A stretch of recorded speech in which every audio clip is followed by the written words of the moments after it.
नमस्कार. गुढीपाडव्याच्या सगळ्यांना हार्दिक शुभेच्छा. हा गुढीपाडवा सध्या पॅन्डेमिकच्या स्थितीमध्ये आपण सगळे आहोत आणि हे असताना आजूबाजूला खूप प्रचंड मोठ्या प्रमाणामध्ये निगेटिव्हिटीज असताना अनेक पॉझिटिव्ह गोष्टी सुद्धा घडत आहेत आणि या पॉझिटिव्ह गोष्टी आम्ही आपल्यापर्यंत घेऊन येत आहोत काही इंटरव्ह्यूच्या माध्यमातून. आत्ता आपल्याबरोबर आहेत पितांबरी उद्योग समूहाचे उपाध्यक्ष श्री परीक्षित प्रभू देसाई. परीक्षित प्रभू देसाई हे त्यांनी फॅमिली ओन्ड बिझनेस या क्षेत्रात त्यांनी MBA केलेलं आहे. आता ते पितांबरीचे उपाध्यक्ष आहेत, त्याचप्रमाणे मार्केटिंगचे नॅशनल हेड देखील आहेत आणि एक तरुण उद्योजक म्हणून उद्योग क्षेत्रामध्ये सध्या त्यांचं खूप मोठ्या प्रमाणात नाव आहे. परीक्षित सर, सर्वप्रथम ठाणे वर्तमानमध्ये आपलं स्वागत. नमस्कार. काय सांगाल, आज आपण पितांबरीच्या उपाध्यक्ष पदावर आहात, पण हे या पदापर्यंत पोहोचेपर्यंत गेल्या 7 वर्षामध्ये तुम्ही खूप सारे पापड बेललेले आहात. काय सांगाल, काय काय करत या पोझिशन पर्यंत तुम्ही आलेला आहात, काय सांगाल? असं सांगायचं झालं तर पहिले काहीच माहित नव्हतं की कंपनी कितपत मोठी आहे. मग प्रवास चालू झाला. 10वीतच ठरवलं की आपल्याला बिझनेसमध्येच आपल्याला उतरायचंय. तर त्याचं मेन कारण होतं की रॉबर्ट टी कायोसाकी नावाचा जो ऑथर आहे, तर त्याचं रिच डॅड पुअर डॅड नावाचं मी एक पुस्तक वाचलं आणि ते पुस्तक वाचल्यावर एक दृढ संकल्प झाला की आपल्याला जर का रॅट रेसमधनं बाहेर पडायचं असेल, म्हणजे कमवा आणि खा की पैसे संपले, त्याच्या रॅट रेसमधनं बाहेर येऊन की सेव्हिंग किंवा स्वतःचं फायनान्शियल स्टेबिलिटी जर का आणायची असेल तर बिझनेस शिवाय काही पर्याय नाही. आणि त्याच प्रकारे पूर्ण शिक्षण मग चालू केलं. 12वी पर्यंत कॉमर्स ग्रॅज्युएट झालो. त्याच्यानंतर मग ग्रॅज्युएशनला BMS म्हणजे बॅचलर इन मॅनेजमेंट स्टडीज केलं आणि त्याच्यानंतर पोस्ट ग्रॅज्युएशन मी फॅमिली मॅनेज बिझनेस अशा वेगळ्याच एका प्रोग्राममधनं केलं की जिकडे स्पेशलायझेशन न घेता तुम्हाला ॲज फॅमिली बिझनेस ओनर्स तुम्हाला सगळ्या फंक्शन्सना इक्वली तुम्हाला काय बोलतात इंटरेस्ट दिला जातो, म्हणजे स्पेशलायझेशन नसतं त्या MBA मध्ये. आणि मग पितांबरी जॉईन केली. ग्रॅज्युएशन झाल्यावरच बहुधा मी पितांबरी जॉईन केलेली आणि माझा जे पोस्ट ग्रॅज्युएट प्रोग्राम जो होता तो 7 दिवसाचा असायचा. 7 दिवस आम्हाला कॉलेजला जायला लागायचं आणि उरलेला जो 3 आठवडे आहेत तर ते कॉलेजमध्ये शिकवलंय ते पूर्ण आपण इम्प्लिमेंट करायचं आणि त्यांना रिझल्ट आपण परत द्यायचे. समजा काही झालं नाही तर परत येऊन परत इम्प्लिमेंट करायचा, असा तो साधारणपणे तो कोर्स होता. हे करत असताना मी प्रोडक्शनपासून सुरुवात केली की गणपती बाडा करून आमचं एक युनिट आहे कळव्यालाच, तर महाराष्ट्रात. तर तिकडे आम्ही पहिले मी प्रोडक्शन बघायचो सप्तशक्ती तिळाच्या तेलाचं. मग तिकडनं हळूहळू मी सगळ्या युनिट्स आहे, म्हणजे आमच्याकडे जवळजवळ 8 युनिट्स आहेत, पूर्ण भारतभर पसरले आहेत. अगदी बद्दीपासनं ते इकडे महाराष्ट्रात गोवा किंवा दापोलीपर्यंत, म्हणजे बद्दी, बडोदा, आसाम अशा वेगवेगळ्या ठिकाणी, राजस्थान आहे, तर अशा वेगवेगळ्या ठिकाणी आमची युनिट पसरले. तिकडचं क्वालिटी हे पूर्ण फंक्शन मी बघायचो, कारण का क्वालिटी नसेल तर मग कस्टमरला ती सॅटिस्फॅक्शन मिळत नाही आणि कस्टमर इज गॉड असं आम्ही पितांबरीत म्हणतो. जर का क्वालिटी नसेल त्या प्रोडक्टची तर कस्टमर ॲक्सेप्टन्स येत नाही. तर क्वालिटीचं फंक्शन मी बघायचो. त्यानंतर काही दिवस मी R&D हेड म्हणून मी हेड पण झालेलो आहे. त्याच्यानंतर मग मी काही ग्रुप ऑफ म्हणजे आमच्याकडे काही डिव्हिजन्स होत्या, तर त्या डिव्हिजनचा मी CEO म्हणून त्याच्यानंतर काम केलं की त्या डिव्हिजनचं प्रोडक्शनपासून सेलपर्यंत मी सगळंच बघायचो. आणि नंतर एक ऑपॉर्च्युनिटी एक अशी आली की आता सेल्स आणि मार्केटिंगमध्येच पूर्णपणे बघायचं, कारण का सेल नाही झाला आणि ते फिगर्स डिलिव्हर नाही झाले तर आपण किती काही इनोव्हेशन केलं किंवा प्रोडक्शन केलं किंवा आपल्याकडे किती चांगल्या कल्पना असतील, पण जर का सेल नाही झाला तर त्याचा काहीच उपयोग नाही. म्हणून मी ठरवलं की स्वतःच आपण सेल बघायचं आणि पुढचे 3 वर्ष मी सेल्स डिरेक्टर म्हणून पण मी पितांबरीमध्ये मी काम करतोय. कुठल्याही व्यवसायामध्ये सगळ्यात महत्वाचा असतो तो अनुभव, आणि हा प्रचंड मोठा अनुभव श्री परीक्षित प्रभू देसाई यांच्या गाठीशी आहे. आणि या निमित्ताने पितांबरीच्या सेल्सच्या निमित्ताने संपूर्ण देश त्यांनी पालथा घातलेला आहे. देशामध्ये असलेल्या त्यांच्या विविध ठिकाणच्या डिस्ट्रीब्युटर चॅनल्सची माहिती करून घेणं, त्या ठिकाणच्या डिस्ट्रीब्युटर्सना भेट देणं, त्या ठिकाणच्या दुकानांना भेट देणं, हे सगळं करण्यासाठी त्यांनी पूर्ण भारत अक्षरशः पालथा घातलेला आहे. परीक्षित सर, मला सांगा काय एक्सपिरियन्स होता ज्यावेळेस तुम्ही पितांबरीच्या या सेल्सच्या माध्यमातून भारत भ्रमण करत होता, त्यावेळेसचा एक्सपिरियन्स नेमका काय होता? ऍक्च्युली सेल्समध्ये काय आहे की सेल्समध्ये तुमचे जे चॅनल पार्टनर्स आहेत किंवा जे चॅनल पार्टनर म्हणण्यापेक्षा की रिटेलर्स आहेत, चॅनल पार्टनर्स आहेत, डिस्ट्रीब्युटर्स आहेत, ह्यांच्याबरोबर काम करणं खूप गरजेचं आहे. कारण की जर का तुम्ही तुमच्या आयव्हरी टॉवरमध्ये तुम्ही बसून तुमच्या आयडिया चालवायला लागल्यात तर तिकडे तुम्हाला ऍक्सेप्टन्स येत नाही. त्याच्यामुळे अख्खा भारताचा फील घेणं खूप मला गरजेचं होतं त्यावेळेला की प्रत्येक स्टेटमध्ये कशी माणसं आहेत, त्यांच्या काय प्रथा आहेत, त्यांचे काय बोलतात त्याला ट्रेडिशनल प्रॅक्टिसेस कसे आहेत, त्यांचे मार्केट्स कसे आहेत. तर ह्याच्यासाठी मी जवळजवळ एका वर्षामध्ये पूर्ण भारत मी पालथा घातला. मला आठवतं की जवळजवळ आम्ही म्हणजे 7 दिवस जायचो आणि 3 रात्र 4 रात्र आम्ही ट्रेनमध्येच आम्ही प्रवास म्हणजे झोपायचो आम्ही सारखे. म्हणजे ते एका गावात जायचं, त्या गावात पूर्ण काम करायचं, ते काम फक्त होण्यासाठी हॉटेल घ्यायचं म्हणजे आंघोळ वगैरे करण्यासाठी, आणि दुसऱ्या गावाला जायचं असायचं तर रात्री ट्रेनमध्येच झोपायचं. तर आम्ही 4-4, 5-5 दिवस सुद्धा असे आम्ही ट्रेनमध्ये हे केलेले आहेत. पण पूर्ण भारताचा एक नक्षा डोळ्यासमोर ते झाल्यावरती येतो, सगळी मार्केट डोळ्यासमोर येतात. आणि एक त्याच्यानंतर एक काय बोलतात सेल्स मधले तुमची जी जर्नी आहे ती चालू होते. तुम्हाला एकदा कळलं की त्या मार्केटला काय पाहिजे, कारण काय मार्केटच तुम्हाला सगळं काही शिकवत असतं आणि मार्केटमध्येच गेल्यावर तुम्हाला नवीन नवीन आयडिया येत असतात. आणि आता पॅन्डेमिक झाल्यानंतर तर पॅन्डेमिकमध्ये पण आपल्याला खूप काय बोलतात त्याला शिकायला मिळालं. एक असं झालं की आपल्याला जर का आता ह्याच्या पुढे आपल्याला ग्रो व्हायचं असेल तर आपलं स्वप्न आहे की भारताच्या प्रत्येक किराणा दुकानामध्ये आपला माल उपलब्ध पाहिजे. तर मग आपण तो करू शकतो. तर मग आपण तो जनरल ट्रेड थ्रू आपण करू शकतो. पण मग आपल्याकडे किती सेल्स ऑफिसर्स आहेत तर ते पूर्ण भारतभरात पोहोचू शकतात का? मग त्याच्यासाठी मग आम्ही डिस्ट्रीब्युशन वाढवण्यासाठी काही आम्ही नवीन उपक्रम आमचे चालू केले की ISR आम्ही अपॉइंट केले, म्हणजे इंटरिम सेल्स रिप्रेझेंटेटिव्ह. जो डिस्ट्रीब्युटर जो आपला आहे तर त्याच्या पेरोलवर तो असेल आणि तो डिस्ट्रीब्युटरचा सेल्समॅन सगळीकडनं ऑर्डर काढेल, जेणेकरून आपल्या मॅनपॉवरच्या संख्येत जास्त भर होणार नाही, पण सेल मिळेल, त्या डिस्ट्रीब्युटरला पण सेल मिळेल, त्याचा पण फायदा होईल, प्लस याच्यामध्ये कंपनीचा पण फायदा होईल. असं आपण पूर्ण मुंबईमध्ये आता चालू केलंय. FMCGचा एक सिद्धांत आहे की तुम्ही जेवढी सर्व्हिस वाढवता तेवढा तुमचा टर्नओव्हर वाढतो. म्हणजे बऱ्याचशा कंपन्या आहेत तर त्या डेली पण सर्व्हिस देतात, पण आता आपण भारतभरात आपण 15 दिवसांनी एकदा आपण रिटेलरला सर्व्हिस देतो. आणि आपण काही मोठे जी आहेत म्हणजे मुंबई सारखं जे शहर आहे आपण वीकली सर्व्हिस देतो. तर आता आपण सगळीकडे आपण वीकली सर्व्हिसवर कसं जाऊ शकतो तर त्याच्यासाठी आपण काम करतोय. मग अजून आपली प्रोडक्ट सगळीकडे डिस्ट्रीब्यूट व्हावी. काय होतं की रिटेलर सगळी आपली प्रोडक्ट ठेवत नाही. मग ह्याच्यावरती काय करायचं, तर ह्याच्यावरती तोडगा म्हणून आम्ही पितांबरी फ्रँचायसी ही संकल्पना आम्ही चालू केली की आपण आपल्या फ्रँचायसी निवडायच्या आणि त्या फ्रँचायसीकडे आपली सगळी प्रोडक्ट असतील पितांबरीची जवळजवळ म्हणजे धक्का बसतो लोकांच्या. मी सांगतो की जवळजवळ 85 पितांबरीची वेगवेगळी प्रोडक्ट्स आहेत, पण ती सगळी अंडर वन रूफ ती नाही आहेत. त्याच्यामुळे फ्रँचायसी कन्सेप्ट हा खूप महत्वाचा आहे. त्याचबरोबर बरेच वेळा आता असं काय झालंय की डिजिटल जनरेशन झालेली आणि सगळ्यांना घर बसल्या बसल्या सगळ्यांना काय बोलतात की माल उपलब्ध पाहिजे. तर त्याच्यासाठी आपण सगळ्या ऑनलाईन म्हणजे Amazon असेल, फ्लिपकार्ट असेल, बाकी पण कुठचे नेचर्स बास्केट समजा असेल, हेल्पमग असेल, तर अशा सगळ्या साईट्सवरती आपण मग सगळे आपले प्रोडक्ट्स उपलब्ध करायला आपण सुरुवात केली. त्याचबरोबर जिओ आहे, रिलायन्सचा समजा जिओचा जो प्लॅटफॉर्म आहे तर तिकडे आपण आपली प्रोडक्ट्स उपलब्ध केली. कारण काय FMCGचा फंडाच आहे की आपण जेवढी तिकडे आपण सगळं उपलब्ध करू तर तेवढं ते जास्त काय बोलतात त्याला विकलं जातं. मग त्याचबरोबर आपल्याला कळलं की आपलं जे डिस्ट्रीब्युशन आहे तर ते फक्त शहरी भागांमध्ये होऊन चालणार नाही. आपल्याला आता रुरलला जायला लागेल, कारण काय शहरामध्ये कधी पण त्या लॉकडाऊनचा इम्पॅक्ट एक येऊ शकतो आणि आपलं सगळं बंद होऊ शकतं. मग जे रुरल बाजू आहे तर तिकडे पूर्ण आम्ही आमचे डिस्ट्रीब्युटर अपॉइंट करायला सुरुवात केली, सब डिस्ट्रीब्युटर अपॉइंट केले, होलसेलर्स अपॉइंट केले आणि असा करून तो सेल आता आम्ही पुढे आता हे करतोय. आणि आमचं स्वप्न आहे की पुढच्या 5 वर्षात म्हणजे 2025 पर्यंत 500 कोटीची पितांबरी ग्रुप आमचा पूर्ण टर्नओव्हर आमचा झाला पाहिजे. प्रोम क्राफ्ट सारखं इतकं प्रसन्न किचन, तिथे विचार चांगले होतात आणि जिथे विचार चांगले होतात तिथे संसारही चांगले होतात. प्रोम क्राफ्ट, जो सच्चा है वो अच्छा है.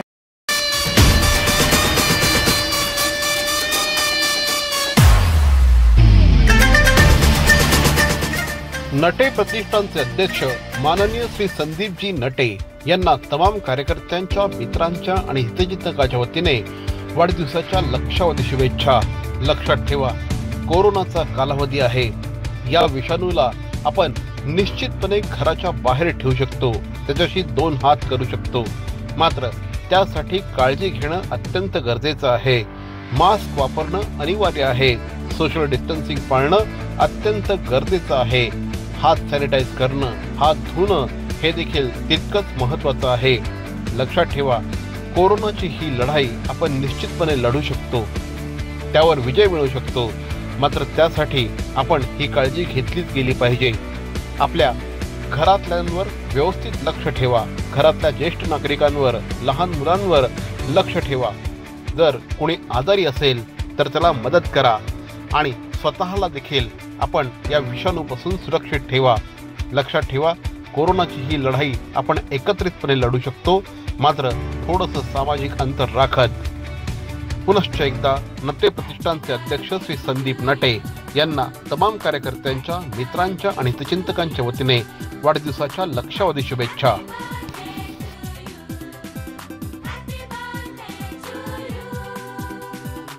डॉक्टर दीपक चांगलानी आणि डॉक्टर तृप्ती डोंगरे चांगलानी यांचे माला हॉस्पिटल, ठाणे शहरातील लहान मुलांचं परिपूर्ण हॉस्पिटल, NICU, PICU यासारख्या अत्याधुनिक सुविधांनी परिपूर्ण लहान मुलांचं हॉस्पिटल माला हॉस्पिटल. 24 तास पिडियाट्रिशियनची सेवा उपलब्ध. Mala hospital, Rishabh mall, Chitalsar Manpada, Ghodbunder road, Thane. संपर्क 9833973300. डॉक्टर दीपक चांगलानी आणि डॉक्टर तृप्ती डोंगरे चांगलानी यांचे माला हॉस्पिटल, ठाणे शहरातील लहान मुलांचं परिपूर्ण हॉस्पिटल. सध्या खूप मोठ्या प्रमाणामध्ये कोरोनाचा कहर पसरलेला आहे. पॅन्डेमिक आहे, महामारी आहे. अशा वेळेस सुद्धा पितांबरीचा जो सेल्स आहे तो कमी होऊ नये या दृष्टिकोनातून तुम्ही काही योजना आखल्या.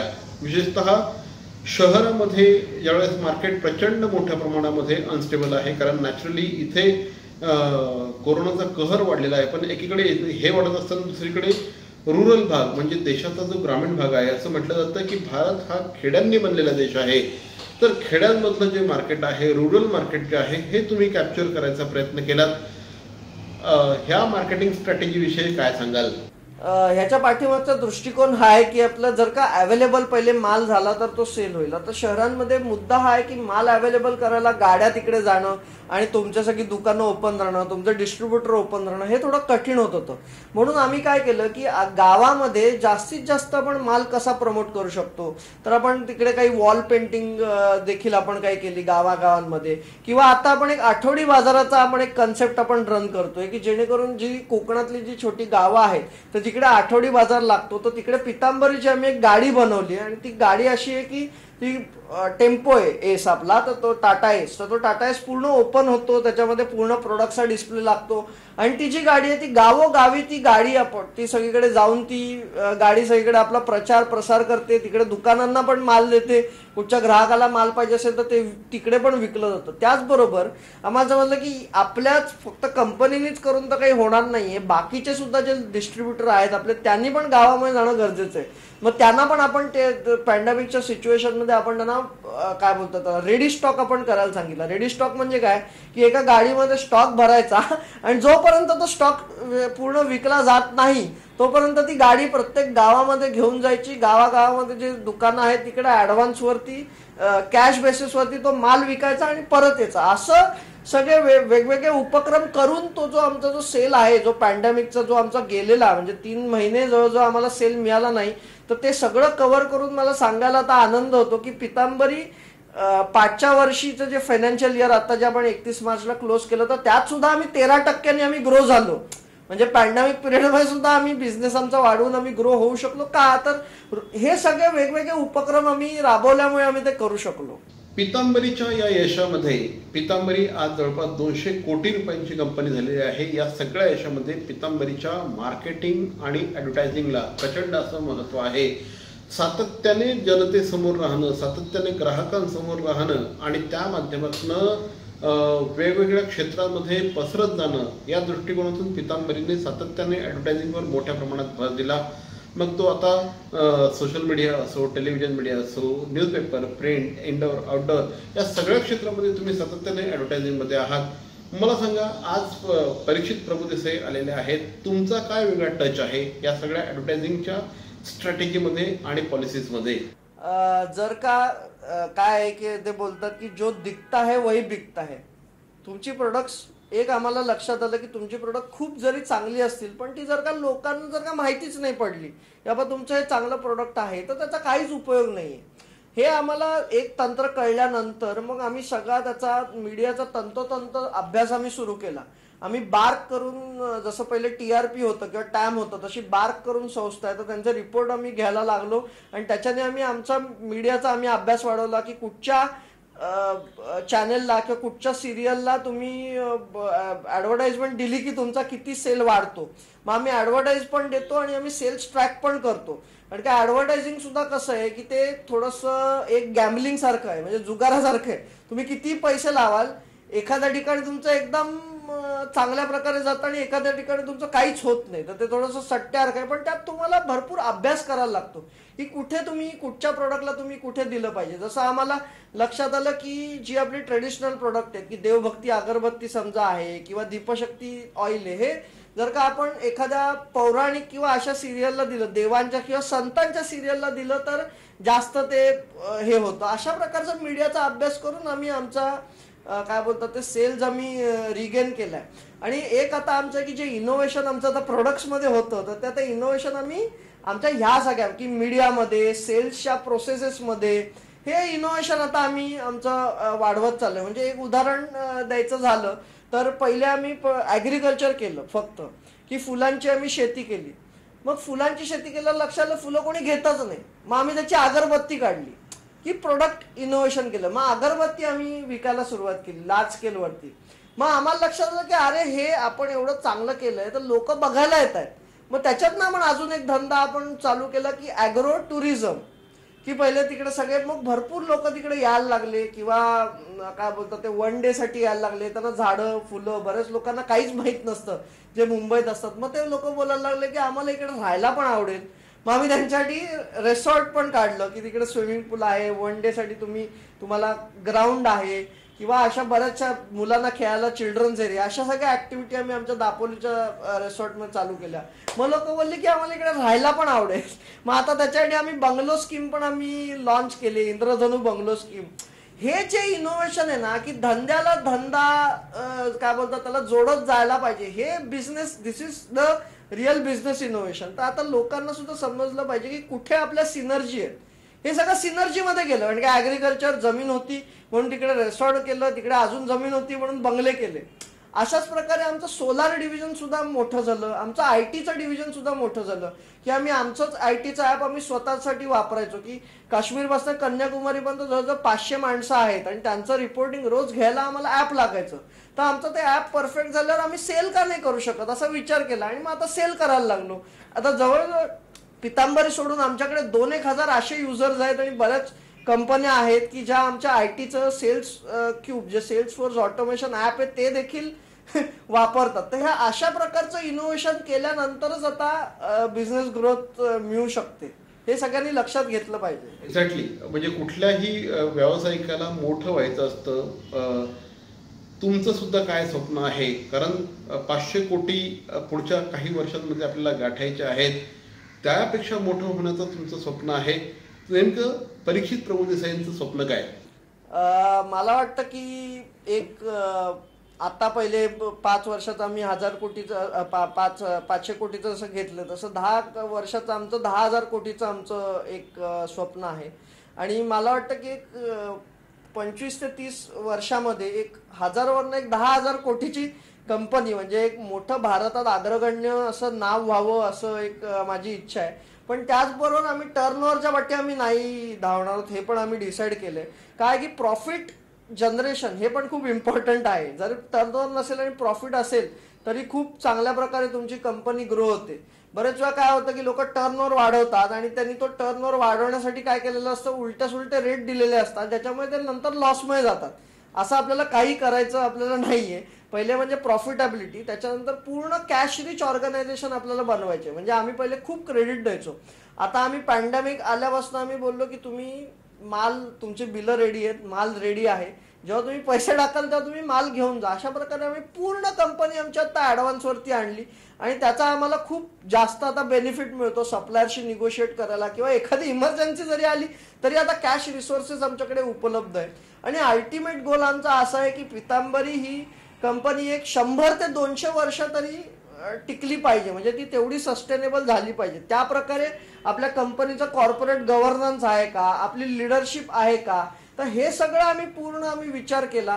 त्याचबरोबर आता आम्ही आमचं काय बोलतात त्याला कॉर्पोरेट स्ट्रक्चर बनवलं, की पहिले एक्झिक्युटिव्ह काउन्सिल बनवली की ज्यात सगळे बोर्ड ऑफ डिरेक्टर आणि फंक्शन एक्सपर्ट्स आहेत. त्यानंतर आम्ही कोर ग्रुप बनवला की जे फंक्शनल एक्सपर्ट्स आहेत त्या डिव्हिजनचे, आणि मग त्यांच्याखाली सगळे. तर आमच्याकडे ही जी 100 लोकांची जी फळी आहे, जी लिडरशिपची फळी आहे, ते सगळं आमचं ऑर्गनायझेशन ग्रो करून घेऊन जातं. आणि अल्टिमेट गोल हाच आहे की 100 ते 200 वर्ष तरी आपली कंपनी खूप चांगल्या प्रकारे ग्रो झाली, टिकली पाहिजे इन्स्पाइट जे काय टर्नओव्हर असेल. Main is first is profitability, second is cash, तुमची cash flow, third is sustainability, आणि मग fourth will be turnover according to me. हे होते परीक्षित प्रभुदेसाई. परीक्षित प्रभुदेसाई हे पितांबरीचे उपाध्यक्ष आहेत. अतिशय यंग डॅशिंग बिझनेसमॅन आहेत. अनेक स्वप्न आहेत त्यांची, नवनवीन वाटा ते शोधत आहेत. वडिलांनी जरी बिझनेस हा मोठा केलेला असला तरी त्याला आणखी मोठं करणं, त्याला वेगवेगळे डायमेन्शन्स देणं, वेगवेगळ्या दृष्टिकोनातून हा बिझनेस वाढवणं, तो लोकाभिमुख करणं, या दृष्टिकोनातून ते सातत्याने प्रयत्न करत आहेत. आमच्याशी बोललात त्याबद्दल धन्यवाद. पुन्हा एकदा सगळ्यांना गुढीपाडव्याच्या हार्दिक शुभेच्छा. धन्यवाद. 70% सेल काय? 70% ऑफ, 70%? छे, काहीतरीच काय, शी, पॉसिबलच नाही. 70% ऑफ शक्यच नाही. शक्य आहे. ग्राहकांच्या हितासाठी बॅरॉनने आणला आहे अप टू 70% सुपर डुपर धमाका सेल. अगदी सर्व कपड्यांच्या खरेदीवर up to 70% off. Conditions apply.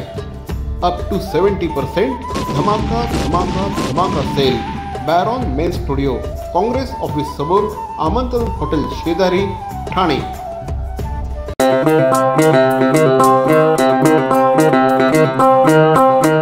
Zip your wallets, don't worry, money will travel swift and fast, cause TJSB का नया है ये magic Tranzapp app. Tranzapp zap, Tranzapp app. एक ही वर्चुअल आईडी से ट्रांजैक्शन है secure and safe. Just tap the tab of TransApp app and make your life all sorted. पैसा आया पैसा भेजा हो गया चुटकी का खेल. Simple easy fast है ये TransApp, just like a finger snap. TransApp app, TransApp app. मरावे परी अवयव रूपी उरावे. अवयव दानाचा हाच संदेश जनसामान्यांपर्यंत पोहोचवण्याचा संकल्प घेऊन निघाले आहेत ज्येष्ठ समाजसेवक माननीय नानजीभाई खिमजीभाई ठक्कर ठाणावाला. त्याचसाठी काढण्यात आली एक भव्य दिव्य रॅली. अवयवदानासाठी सुरू आहेत ठिकठिकाणी जनजागृती सभा. लक्षात ठेवा, आपला अवयवदानाचा संकल्प वाचवू शकतो कुणाचे तरी प्राण, दूर करू शकतो कुणाचं तरी अपंगत्व अगदी कायमचं, फुलवू शकतो अनेकांच्या संसारात सुखाचे बगीचे. अवयवदानाच्या या महायज्ञात सहभागी व्हा. समाजरत्न श्री नानजीभाई खिमजीभाई ठक्कर ठाणावाला यांच्या पुढाकाराने जनहितार्थ प्रकाशित. नमस्कार, मी मंगेश देसाई. ठाणे महानगरपालिकेच्या वतीने मी तुम्हाला आवाहन करतो, कोरोनापासून स्वतःचा बचाव कसा करावा. कोरोना बाधित देशामधून क्षेत्रामधून आलेल्या प्रवाशांना किंवा कोरोना बाधित रुग्णांच्या संपर्कात आलेल्या व्यक्तीस हा आजार होण्याचा संभव आहे. कोरोना आजारापासून स्वतःचा बचाव करण्यासाठी काय करावे काय करू नये हे मी तुम्हाला सांगणार आहे. हे नक्की करा, वारंवार साबण व पाण्याने हात धुवावेत. शिंकताना व खोकताना नाक व तोंडावर रुमाल धरावा. अन्न व भाज्या पूर्णपणे शिजवून खाव्यात. कच्चे अन्न खाऊ नये. आजारी असल्यास तात्काळ आपल्या डॉक्टरांना भेटा व त्यावर उपचार घ्या. आणि डॉक्टरांच्या सल्ल्यानेच मास्कचा वापर करा। आणि सगळ्यात महत्त्वाचं, कोरोना बाधित देशातून आलेल्या व्यक्तीने ताबडतोब जवळच्या आरोग्य केंद्राला संपर्क करावा। हे अजिबात करू नये। चेहऱ्याला वारंवार हात लावणे टाळावे। गर्दीच्या ठिकाणी जाण्याचे टाळावे। सार्वजनिक ठिकाणी रस्त्यावर आत्ताच नाही एरवीही थुंकू नये। अर्धवट शिजलेले कच्चे मांस खाऊ नये। सर्दी, खोकला, फ्लू ही सदृश्य लक्षणे असलेल्या व्यक्तींशी संपर्क टाळावा। त्याचप्रमाणे कोरोना बाधित व्यक्तींशी संपर्क टाळावा आणि मास्कचा अनावश्यक वापर करू नये। कोरोना आजार निदान व उपचारासाठी कस्तुरबा हॉस्पिटल मुंबई येथे विलगीकरण कक्ष आयसोलेटेड वॉर्ड स्थापन करण्यात आला आहे।